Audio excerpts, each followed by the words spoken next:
Buenos días, hoy te voy a mostrar cómo cambiar los sonidos en HomeTom S9 Plus. Para hacerlo entramos en Ajustes y vamos a la pestaña Sonido.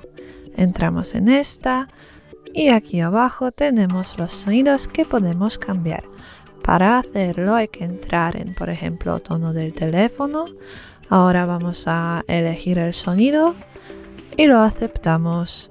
Y podemos ver que el sonido ya está cambiado. Lo mismo podemos hacer también con el tono de notificación o con el tono de alarma, etcétera, etcétera.